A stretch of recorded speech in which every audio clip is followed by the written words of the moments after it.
Очнувшись, он почувствовал, как мягкий свет проникает сквозь тонкую ткань занавесок, ласково касаясь его лица. Открыв глаза, мужчина увидел, что лежит на старинной кровати с резными деревянными элементами. Вокруг него была комната, которую он не сразу узнал, но что-то в ней казалось до боли знакомым. Как будто вырезка из старой фотографии, его память пыталась распознать то, что перед ним. Поднявшись с кровати, он подошел к окну и выглянул наружу. Улицы, на которых не было ни машин, ни современных вывесок, были заполнены людьми, одетыми в старинную одежду. Он начал осознавать, что это не просто сон, это было настоящее прошлое. За окном мелькали силуэты трамваев и карет, звук которых давно исчез из его мира. В смятении он осмотрел свои руки и одежду. Все выглядело так, словно он действительно принадлежал этому времени. На его запястье не было умных часов, да и в комнате не было ни одного признака современности. Это стало одной из первых улиц, ведущих к разгадке его загадочного путешествия. Его сердце бешено стучало, когда он вышел из дома на улицу. Люди проходили мимо, не обращая на него никакого внимания, как будто он был здесь своим. Осторожно ступая по булыжникам мостовой, он заметил вывеску местной газеты. Дата, отпечатанная на первой странице, подтверждала его страхи — сентябрь 1920 года. Теперь он был полон решимости понять, как сюда попал, и, что важнее всего, почему. Мужчина знал, что это путешествие не может быть случайным. Его ждали впереди ответы на вопросы, которые он только начинал задавать самому себе. Но прежде чем он успел глубже погрузиться в эти мысли, его внимание привлекло нечто, заставляющее его забыть обо всем остальном. Встретившись с прошлым, люди, которых больше нет, недалеко от него шла женщина с корзиной, наполненной свежими фруктами. Он невольно остановился, узнавая в ней черты своей давно ушедшей бабушки. Сердце замерло, когда она повернулась, и он увидел ее лицо. Моложе, чем он когда-либо ее видел, но без сомнения это была она. Смущенный и не решаясь подойти ближе, мужчина наблюдал, как она останавливается у прилавка, чтобы купить свежий хлеб. Этот мимолетный взгляд в ее жизнь, такой знакомый и одновременно чужой, наполнил его смесью эмоций. Продолжая путь, он заметил перед собой группу мужчин, оживленно обсуждающих последние события. Среди них был его дед, энергичный и полон жизни, таким он не помнил его даже в детстве. Мужчина невольно замедлил шаг, чтобы услышать разговор. Обсуждались детали местного футбольного матча, а также новости о мировых событиях.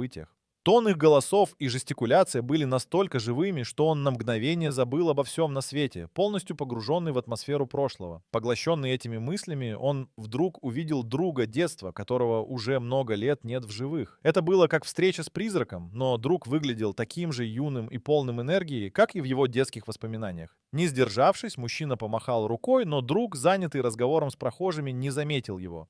Эти встречи с давно ушедшими людьми были одновременно и радостными, и болезненными. Они заставили его осознать, насколько глубоко он оказался вовлечен в это путешествие во времени. Он знал, что здесь, в этом месте и времени, у него есть шанс исправить некоторые ошибки прошлого. Но сначала необходимо было переварить все, что он увидел, и понять, как использовать это чудесное совпадение для своей миссии. С каждым новым шагом он чувствовал, что пересечение его жизни с жизнями тех, кто остался в прошлом, не случайно.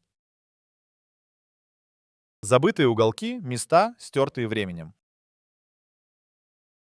Пробираясь по старинной мостовой, мужчина набрел на уголок, который раньше был лишь воспоминанием. Парк, утопающий в зелени с резными чугунными скамейками, напомнил ему летние прогулки из детства. Воздух насыщен запахом сирени и свежескошенной травы, а вдалеке раздается звучная мелодия фортепиано, которая, казалось бы, доносится из открытого окна. Это место, стертое временем, теперь вновь ожило перед его глазами. Каждый шаг вперед открывал новые детали. Старинный фонтан, в чаше которого плескались голуби, и детский карусель, застывший в великолепии того времени. Миновав парк, он приблизился к маленькому кафе на углу, где витали ароматы свежевыпеченного хлеба и крепкого кофе. Он удивился, увидев вывеску с названием заведения, о котором рассказывал ему его отец. Это было любимое место встречи горожан, где обсуждались последние новости и события. Внутри кафетерия была оживленная атмосфера. Люди смеялись, делились историями. И официантка, быстро передвигаясь между столиками, едва успевала всех обслужить. Немного поодаль, на площади, разливались звуки аккордеона. Молодой музыкант, поглощенный своей игрой, привлекал внимание прохожих. Это напомнило ему летние фестивали, где музыка и танцы объединяли всех. Эти места, такие яркие и живые, пробудили в нем воспоминания о том, как они когда-то выглядели, прежде чем были стерты со временем. Скрытые уголки прошлого оживали перед ним, и это давало мужчине особое чувство ностальгии, но и осознание, что его путешествие здесь не случайно. В каждом из этих мест мог скрываться ключ к разгадке его временной аномалии, и он решил, что не упустит возможность использовать это знание для своей миссии.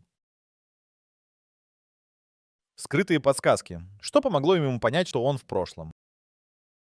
Он продолжал идти по улицам, погруженный в свои мысли, когда заметил что-то странное на тротуаре. Это была газета, которую недавно уронили. Наклонившись, чтобы поднять ее, он заметил, что бумага была покрыта чернилами, которые не выцветали со временем. Это был особый почерк печати, характерный для начала 20 века, с рекламой угольных ламп и новостями, касавшимися Первой мировой войны. Перелистывая газету, мужчина зацепился взглядом за статью о знаменитом местном изобретателе, над чьими проектами он всегда восхищался. Пока он переваривал увиденное, его внимание привлекло еще одно необъяснимое явление. Ветер принес знакомый запах свежей краски, напоминающий детские воспоминания, когда он помогал отцу красить забор на даче. Повернувшись в поисках источника, мужчина увидел группу рабочих, обновляющих фасад здания. Он помнил, что это здание было давно разрушено войной, и вот оно, стоящее в полном блеске, стало еще одним подтверждением его невероятного положения.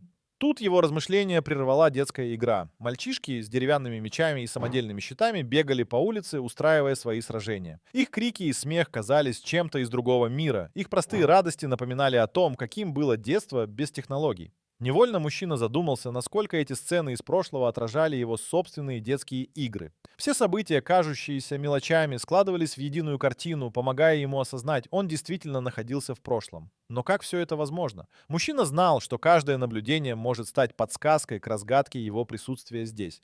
Он решил не останавливаться на достигнутом и дальше искать ответ на вопрос, как и почему он оказался в этом времени, ведь впереди его ждали новые встречи и открытия.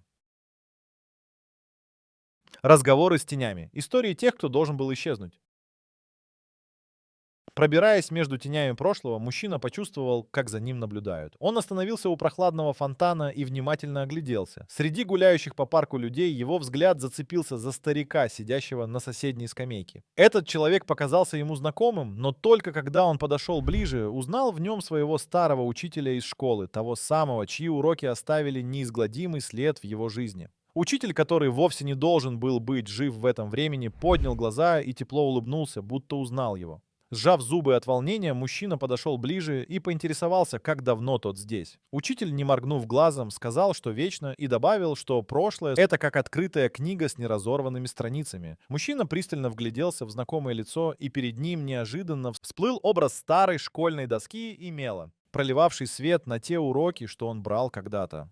Словно услышав его мысли, учитель произнес, что всякий, кто приходит к ним, открывает новый лист в истории. Не успел мужчина осмыслить странный диалог, как его внимание привлекла веселая компания под деревом. Это были его старые друзья, которых он не видел со времен университета. Один из них, мелькая рыжими кудрями, заигрывал на губной гармошке, другого окружила компания девушек, беседующих о модных нарядах. Они выглядели так же, как в юности, полные энергии и надежд, когда еще не знали жизненных трудностей и не познали потери. Подойти к ним или нет, этот вопрос не давал мужчине покоя, и нерешительность накрыла его. Внезапно он услышал голос, зовущий его по имени. Обернувшись, он увидел девушку, с которой некогда был близок, но расставание с ней было неизбежно. Это была встреча с тенью прошлого. Ее фигура мерцала между деревьями, как мираж, но ее глаза, полные знакомого тепла, были реальными. Она протянула руку, и мгновение растянулось в вечность. Каждый шелест листьев и шорох ветра стал частью их краткого разговора, который был полон недосказанностей и сожалений. Эти встречи с привидениями из прошлого бурлили в его сознании, пробуждая успокоившиеся чувства и воспоминания. Каждый из них дарил ему вспышку понимания о том, как мало мы знаем о времени и его капризах. Мужчина понимал, что, возможно, именно они станут ключом к разгадке того, как вернуться домой. Теперь он должен был решить, как использовать эту возможность, дарованную судьбой, чтобы не только изменить свое прошлое, но и повлиять на будущее. Парадокс. Знаний. Как использовать информацию из будущего? Пока мужчина продолжал свой путь, его мысли не оставляла идея о возможности повлиять на будущее, используя знания из своего времени. Мир, который он знал, исчез из виду, и теперь перед ним открывалась огромная книга возможностей. Каждый шаг по булыжной мостовой приносил ему новые воспоминания о технологиях, изобретениях и событиях, которые он мог использовать в этом времени. Решив испытать свои догадки, мужчина вспомнил о практичном изобретении — электрической лампочке. Он знал, что за несколько лет до этой эпохи Эдисон только-только привел ее к массовому использованию, но в этом городе она все еще была диковинкой. Возможно, эта идея могла бы помочь кому-то из местных изобретателей или даже перевернуть экономику. Но парадокс был в том, что вмешательство могло привести к непредсказуемым последствиям в будущем, его настоящем. Он знал, что малейшее изменение может изменить ход истории. С этими мыслями он направился в местную библиотеку, чтобы почерпнуть больше информации о текущих событиях и найти точки приложения своих знаний. В библиотеке мужчина обнаружил множество книг, которых давно уже не существовало в его мире.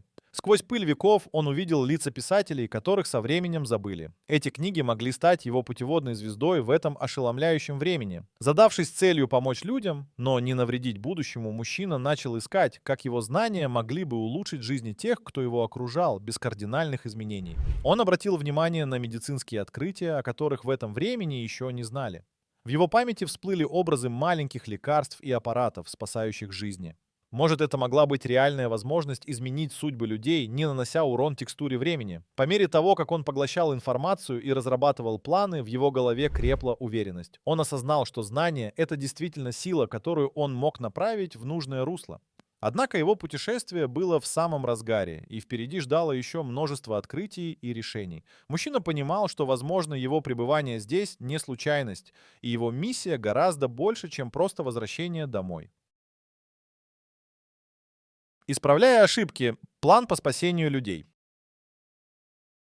Большая часть времени в этом странном мире была потрачена на тщательное обдумывание каждого шага. Мужчина знал, что ему нужно быть осторожным, чтобы избежать катастроф. Он начал составлять план действий. В его голове всплывало множество идей о том, как использовать свои знания для спасения людей, о которых он размышлял. Он всегда мечтал предотвратить трагедии, которые случились в его прошлом. Одной из таких трагедий была незначительная авария на местной фабрике, которая в будущем привела к цепочке смертельных инцидентов. Он знал, что правильное техническое решение могло бы предотвратить это несчастье.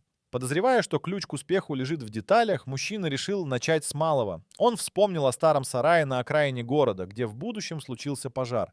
Отправившись туда, он увидел, что здание уже находилось в аварийном состоянии. Это была возможность исследовать и выявить риски. Найдя старшего рабочего, мужчина поделился с ним своим опытом пожарной безопасности, подчеркнув важность регулярного обслуживания и проверки оборудования. Рабочий, недоверчиво смотрящий на него, все же согласился провести дополнительные исследования и улучшения.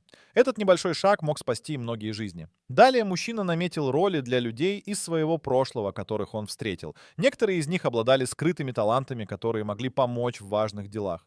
Он решил, что познакомит их с новыми методами работы, которые были ему известны. Возможно, их сотрудничество изменит судьбу многих. В этом сложном путешествии его сердце наполнялось надеждой. Возможно, правильные действия смогут повлиять на будущее в лучшую сторону. Он начал делиться этими новыми знаниями с теми, кого встречал, постепенно втягивая их в свою миссию. Все это затевалось ради спасения жизней, ради предотвращения страшных потерь. Но каждый раз, протягивая руку помощи, мужчина знал, что его решение возвращаться назад — это не просто жертва времени, а шанс изменить ход истории. Однако, чтобы завершить задуманное, ему нужно было еще больше времени и мудрости. С каждым днем его решимость возрастала, и он не собирался останавливаться на достигнутом, пока его миссия не будет выполнена.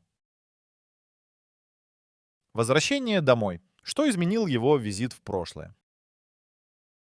Итак, после напряженных дней, наполненных действиями и решениями, мужчина стоял на пороге своего возвращения домой. Каждое мгновение, проведенное им в прошлом, не прошло бесследно. Стремясь исправить ошибки, он понемногу вносил изменения, которые могли бы улучшить будущее. Он помогал местным жителям, делился знаниями и внедрял новые идеи, которые могли изменить жизнь людей к лучшему. Жители, которых он встретил, не подозревали, что перед ними человек из будущего, но они интуитивно доверяли его намерениям. Пришло время, когда он почувствовал, что его миссия близка к завершению. С каждым днем признаки его возвращения домой начали проявляться. Волны времени начали смещаться, создавая видимые трещины в реальности. Он знал, что эти изменения в структуре времени — последствия его действий. Однако, несмотря на все перемены, которые он внес, его собственное время продолжало звать его. Вернувшись, он понимал, что новым сожалениям или утратам не было места в его сердце. Теперь они служили напоминанием о том, что не все в этом мире поддается изменению. Однажды утром солнце, мягко освещая все вокруг, наполнило комнату знакомым светом из прошлого. Мужчина почувствовал легкое покалывание в груди, знак, что он будет перенесен обратно в свое время. Прежде чем исчезнуть, он еще раз оглядел старинную комнату, запомнив каждую деталь, каждый уголок, ставший дорогим сердцу. Закрыв глаза, он ощутил, как временная аномалия начинает распускаться, возвращая его в настоящий мир.